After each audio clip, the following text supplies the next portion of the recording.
jumpa lagi saudaraku Selasa Pon ya, dimanapun Anda berada. Nah ini ada yang ngamuk teman-teman ya. Ada yang ngamuk.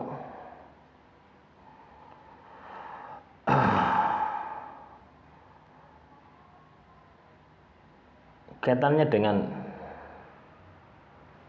ya, saya ini tidak pernah ya, ini tak gini ya, tak ceritakan, ini komentarnya sudah tak hapus ya, karena ini penyakit ya teman-teman. Dia memaki-maki Tuhan ya. Komentarnya memaki-maki Tuhan. Saya sudah sholat tahajud, sholat 5 waktu, pokoknya semua sholat ya, dia kerjakan semua. Tapi dia ditipu oleh vendor proyeknya. Ya, sembuh pokoknya akhirnya ditinggal pasangannya. Akhirnya dia stres, depresi, gila. Akhirnya Tuhan itu ya, Gusti Allah itu pokoknya dewelek-elekno pangeran. Ya, intinya dia protes, kenapa Tuhan tidak menolongku dalam kondisi semacam itu. Loh, dia menyalahkan Tuhan gitu ya. Dia punya truk 6 gitu ya, menyewakan truk 6. Apakah dia tidak mikir bahwasanya truk yang dia beli itu teko duit utangan, itu teko duit riba.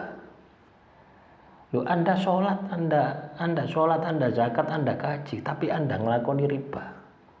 Ya dihukum sama Tuhan, dientekno donyamu. Loh, itu tidak sadar seperti itu, gitu loh.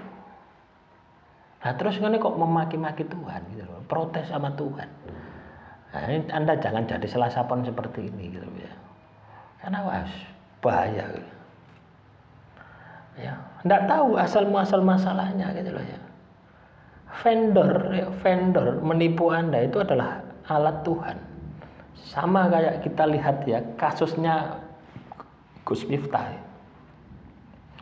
Ya, teman-teman Selasa Pon kalau Anda lihat ya, kan viral sekarang. Kasusnya Gus Miftah itu kan Satrio Wirang. Dia berada di puncak kejayaan. Tapi dia dijatuhkan. Ya, karena perbuatannya sendiri. Ngilokno wong dodol es. Nah, kalau kita melihat Gus Miftahnya seperti itu. Tapi kalau kita melihat pedagang esnya, ya, dia digitukan, muncul itu geni. Ya, loh, coba ya, dihina di depan publik, di depan pengajian, sorot mata menuju kepadanya. Padahal dia itu dalam kondisi berjihad, golek duit gawe anake, gawe mangan anake, itu berjihad. Ya, lah lek mbok larani dongane mandi, ndak usah ndonga, mandi. Akhirnya apa? Yang satria tadi dijatuhkan, menjadi satria dipermalukan. Loh, kadang kita tidak sadar seperti itu gitu. Ya seperti ini ya. Saya punya vendor pokoknya ngelek-ngelekno pangeran. Protes sama Tuhan. Apa yang terjadi dengan orang ini nanti? Malah hancur. Tidak akan bisa bangkit. Bisa-bisa salah jalan. Ya. Mati yo, mati nggak mati, urip ndak urip. Ya, bisa jadi vampir, ya, mayat hidup. Ya. Ya itulah, orang itu katakanlah itu ya. Jadi dia berpikir bahwasanya ketika dia sholat, ya, dia itu menjamin ya, bahwasanya Tuhan selalu menolong dia gitu.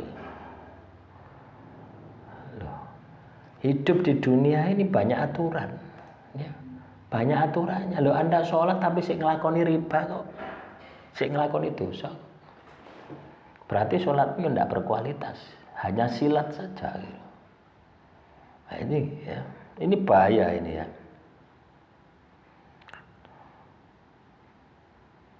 Jadi tuh teman-teman, ini bahaya sekali teman-teman ya.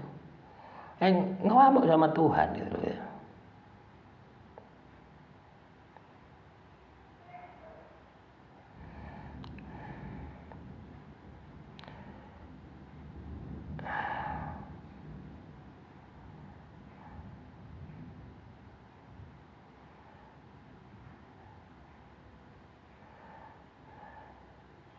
Terus apa ini? Muhammad Adi Sucipto, Pertanyaan dan mohon penjabarannya. Apakah saya normal? Nah, ini menanyakan dirinya normal atau tidak ya. Ketika wae nang psikiater. Ya. Ulap teman-teman ya. Tulisannya terlalu kecil ya. Sakit ya mata. Apa ini? Di luar batas kemampuannya ya, dalam usaha, contohnya dalam materi, padahal secara materi saya cukup, menurut saya sugih, nggak melarat ya enggak, tapi kenapa sering muncul pikiran materi yang berlebihan di luar batas kemampuan saya dalam usaha saya, apakah itu normal? Ya normal saja gitu loh ya. Kita misalkan ya, saya pingin mobil ya Avanza misalkan, ya normal saja, walaupun katakanlah pendapatan saya misalkan ya untuk nyicil mobil ya ngumpulkan ya 1 bulan katakanlah 1 juta itu tidak pernah ada, tapi ketika kita punya keinginan itu ya normal-normal saja, itu nafsu itu seperti itu. Nah, tinggal kita saja bagaimana mengendalikan. Apakah ini jawaban dari tema yang penjenengan tadi, faktor ibadah, sholat, pertanyaan dan mohon penjabarannya? Apakah saya sering punya pemikiran atau tempatnya khayalan yang berlebihan di luar apa ini? Nah, ini kok berkali-kali.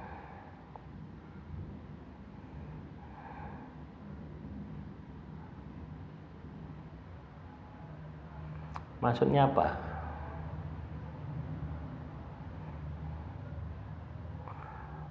Loh, lah ini sama ya dengan komentar yang sudah saya hapus ya. Orangnya beda. Jadi teman-teman ya, hukuman Tuhan itu macam-macamnya ya. Ya, macam-macamnya. Maka pelajari kepercayaanmu, pelajari keyakinanmu. Di situ apa saja yang dilarang. Di situ apa yang kamu langgar. Lah di situ akan muncul yang namanya hukuman Tuhan. Ya. Nggak peduli ibadahmu kenceng tapi lesik ngelanggar, tambah nemen. Ya seperti itu tadi ya. Mobilnya 6 hilang semua, entek. Nah, terus menyalahkan Tuhan. Saya ini ibadah kenceng Tuhan. Nah, tapi kenapa kok kamu nggak nolong? Tuhan itu gombal ya. Nah ini kan ngawur gitu. Itu tanda bahwasanya keimanannya ndak ada, tauhidnya ndak ada. Ya, nah inilah itu yang namanya mata hatinya buta ya, seperti itu. Artinya sudah ketungkul dunyo. Ya. Jadi tidak hanya misalkan ya, tidak hanya Anda katakanlah kalau Anda muslim, tidak hanya Anda ini tidak sholat terus Anda dihukum itu ya. Tidak hanya perbuatan itu saja. Anda ngerasani wong ya, Anda katakanlah di pasar ya, terus gosip, ketemu tangga nih ngerasani pret, itu Anda pun juga akan dihukum Tuhan. Itu ya. Kan gosip tuh ngomong no wong. Lah ya lek wonge nglakoni, lek gak wonge gak nglakoni dadi fitnah. Al fitnah tu asatu minal qatl. Fitnah itu lebih kejam daripada pembunuhan. Loh coba bayangkan. Nah, ini loh yang tidak kita sadari itu seperti itu. Anda pikir kita ndak, ketika kita ini katakanlah ndak ibadah dong, apa ndak sholat terus kita dihukum gitu ya. Anda menjalankan riba, utang di bank, operasi, itu juga dihukum. Anda menipu misalkan, totolan bensin ya 1 liter, mbok kurangi 100 cc, ya Anda dihukum sama Tuhan. Banyak alasan Tuhan untuk menghukum Anda. Karena Anda melanggar apa yang menjadi perintah Tuhan. Ada 2. Yang pertama, ya, hubungan Anda dengan Tuhan tidak Anda kerjakan.